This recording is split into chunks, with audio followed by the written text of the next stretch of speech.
One day before closing, and we need a real original deed right away.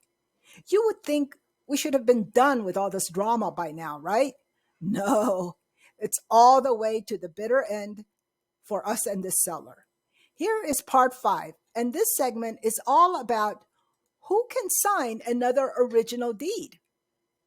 At the end of part four, we found out that the second original deed delivered to us was still a copy based on the title company's review.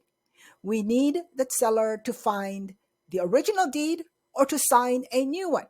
We are now one day before closing. Unfortunately, at this crucial time, we found out that the seller had gone out of town. He wasn't even around to sign. So should we send a mobile notary to where he was and keep our fingers crossed that he would sign and have it overnighted to us? We were a little bit uneasy about that. We weren't sure whether our very busy attorney seller would be able to handle this in a timely manner. This was already 2 o'clock in the afternoon, and we needed the deed signed, notarized, and delivered to the overnight service by 5. The alternative, my seller said, was for his wife to sign. And here's a little bit of background on this corporate entity. The property is under a limited liability company, or LLC. My attorney seller was the managing member, and so he was the only person who could sign according to the LLC governing documents. The seller had no idea that his wife was not a managing member of this LLC. In fact, his wife was not even mentioned in any of the LLC paperwork. But she had an interest because she was one of the trustees of the trust that was the actual member that had formed the LLC. So we had to go back to a copy of that trust document in order to verify her name.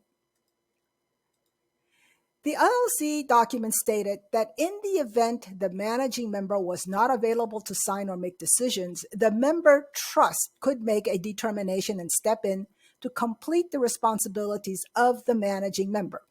The wife was a part of that member trust.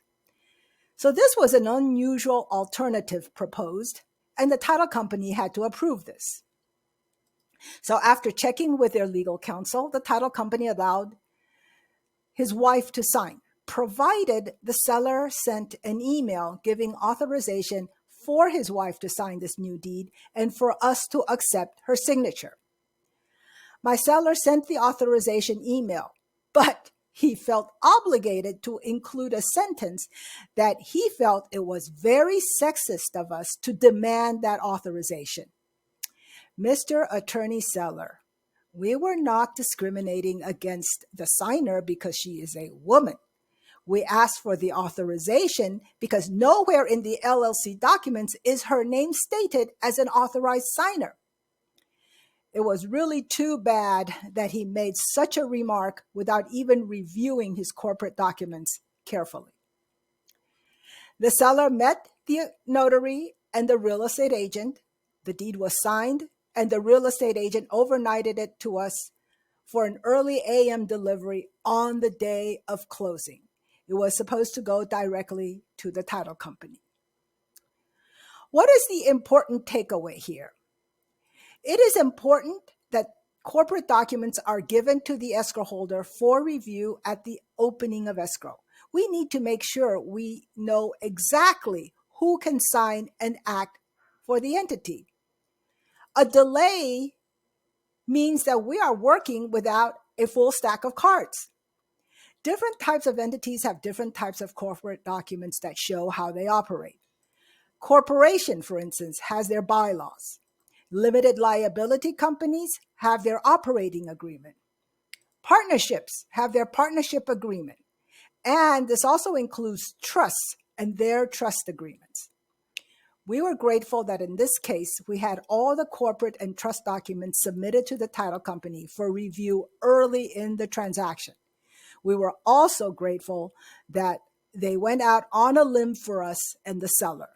The title company was our partner and had our backs in this transaction. This is Juliana Tu from Viva Escrow. You would think that this is it, but unfortunately, there is one more twist.